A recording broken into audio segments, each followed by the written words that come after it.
Hello and welcome. I just wanted to share an insight that I had across the weekend. I'm Bevis. Some of you, and many of you watching this may well know me already, but if you don't, I just want to share an experience I had about the weekend I had watching a film with my wife, a street cat named Bob. And what is it that we can learn, or what was it that I learned from that? Fabulous film, I thoroughly recommend it. Without going into the storyline, don't want to spoil that for anybody because I can thoroughly recommend watching it. There's definitely some key themes that we can learn because within the film, a cat, a street cat, literally transforms the life of somebody who is homeless and living on the streets. And in modern day terms, you would describe it as a miracle, a modern day miracle you might call it. And that really hit home to me because it mirrored something I'd heard a bit close to home from one of my clients, one of my friends, who described to me how bringing on board a pet, a dog, into the family home had literally transformed the life of somebody who was suffering from terminal illness. So, how is this possible? How is it possible that an animal, a dog in the case close to home for me, and a cat, a street cat, the true story, a street cat named Bob. How is it possible that a pet or an animal can transform the quality of life for a human being? You see, at first glance, it seems very strange. What is it that happened? And we can't kind of work it out. But yet, the thing is, as human beings, there's an awful lot we can learn from animals. You see, even though we are labelled human beings, often we act like human doings, treating life like one long to-do list. And of course, if we're living life like that, then we're missing out on the vibrancy that life has to offer in every moment, the energy of each moment. As a human being, we tend to live life either in the past, replaying over memories of the past, of what happened yesterday, what happened the day before, where things that didn't go the way that we wanted, our expectations that haven't been met, things that happened way, way, way in the past. And of course, we often float out into the future and get anxious and worried about what might happen in the future, and spend often very little time living presently in the only time that there ever is and there ever has been, which is right now. In this moment right now, there is no negative emotion from the past. In this moment right now, there is no anxiety about the future. That only exists when your mind wanders from the present moment. And of course, that scenario, that challenge to human psychological health, has resulted in a huge boom in a theory or concept or Buddhist principle called mindfulness, which is a bit of a paradox because it's not about your mind being full at all, quite the opposite, your mind being quiet and still. Which of course it is if you're present in the moment now. And when you're present in the moment now, you feel the sensations that life has to offer now. You taste the food that you're eating rather than rushing the meal whilst thinking about something else. You experience the sensation of feeling the steering wheel rather than thinking about what we're going to do when we get home. We begin to treat each moment as if that moment is no more or less important than the next moment.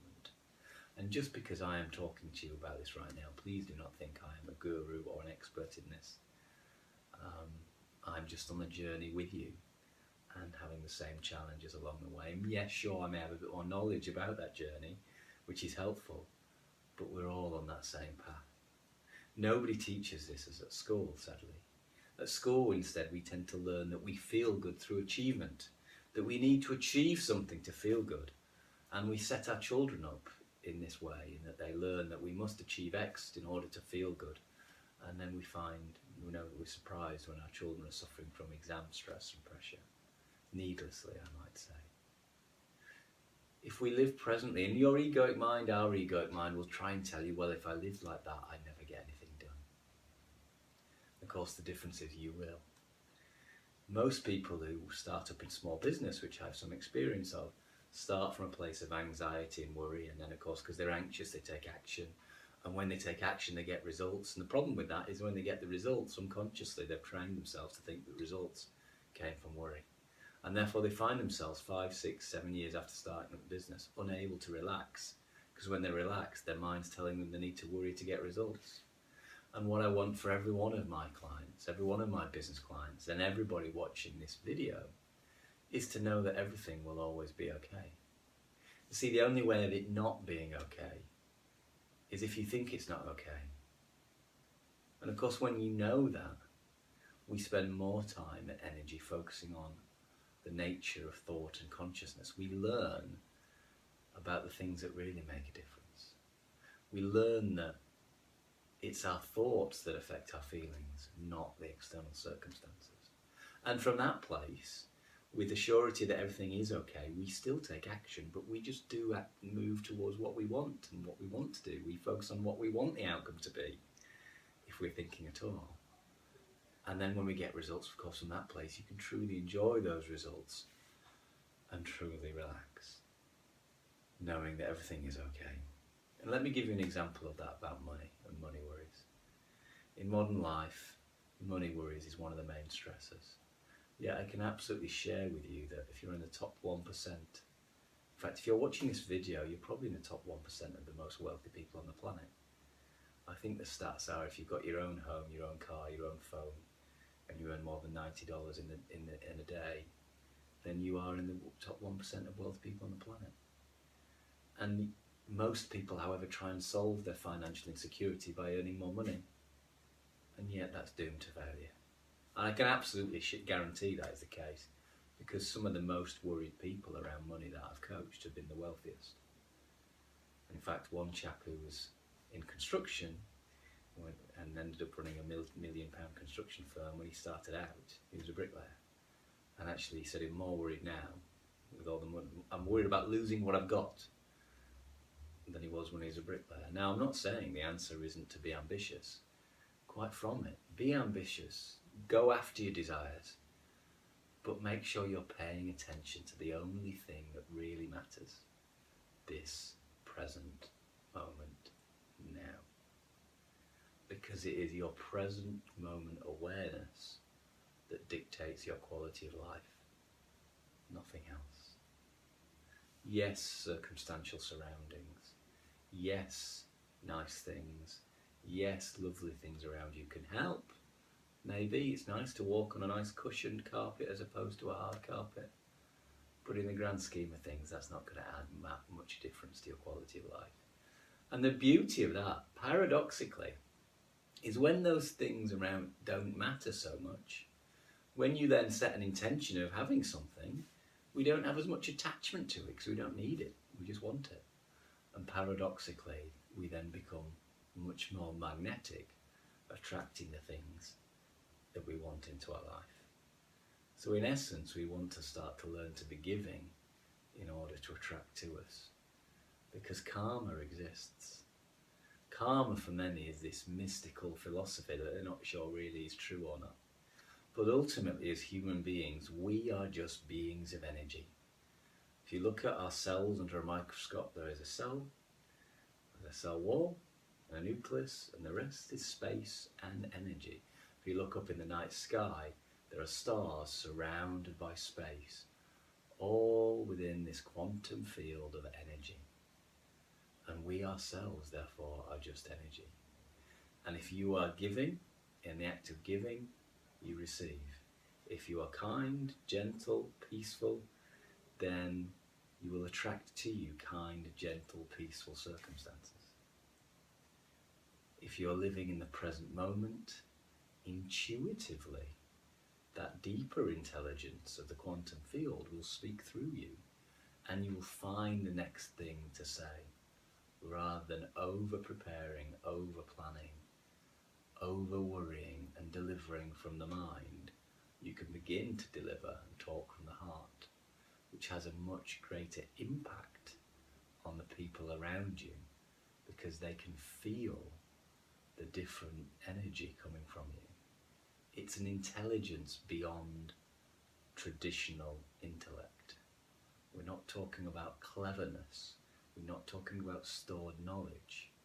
We're talking about communicating from a stiller place that can be felt when you talk from that place.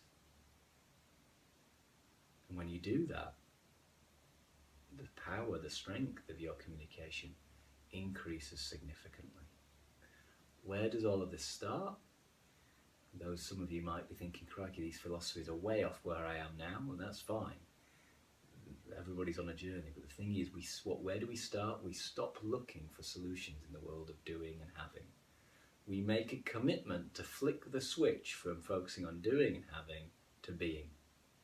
It means that we're sparing more of our time and energy, if you like, on focusing on how are we feeling as opposed to what we do and what we have. And when we find ways of feeling better and better and better each and every day, then gradually the circumstances in our life will begin to improve also, to reflect back to us the change in our inner circumstances. In terms of recommended reading to help coincide with this video, I can really recommend a number of books. Deepak Chopra's 7 Spiritual Laws of Success, Abraham Hicks' The Law of Attraction, or the Astonishing Power of Emotions. All of those books have a significant impact in allowing you to find stillness in the present moment. And Eckhart Tolle's either The Power of Now, or The Power of Now, or A New Earth, both great books in beginning to understand deeply the principles of the man-made ego and the deeper intelligence that surrounds us and that is within us. Intuition is nothing more than that deeper intelligence speaking through you. And everybody watching this gets intuitively that you very rarely regret a decision based on intuition, yet can often regret decisions that you've overthought. So throw away the plus or minus lists for making decisions and make decisions based on intuition, which of course you can experience and tap into when your mind's calm and quiet.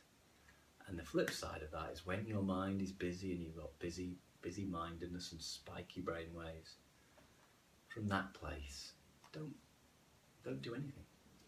Don't act, don't communicate. Find a still moment so that brainwave activity shallows out before you communicate, before you make a decision. And you might say, the ego will go, oh, I haven't got time for that.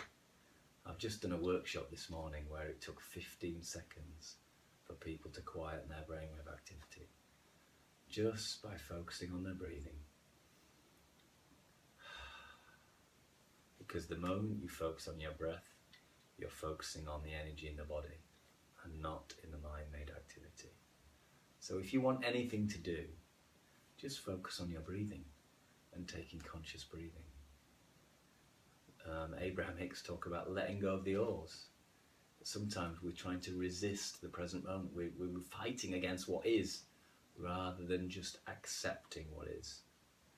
And when you accept what is in this present moment, we enter into the present moment. We can then begin to enjoy the vibrancy of what life really has to offer. Now, I hope that this has been useful and that you've enjoyed this clip in helping you become more present moment aware and beginning to enjoy the vibrancy of life that is within the present moment. And if you would like further information, please feel free to email me personally at bevis@magentacs.co.uk, and we can share with you any of our resources or trainings that can help you move forward. Anyway, I look forward to speaking with you again. Have a fantastic week and weekend coming up, and look forward to working with you shortly.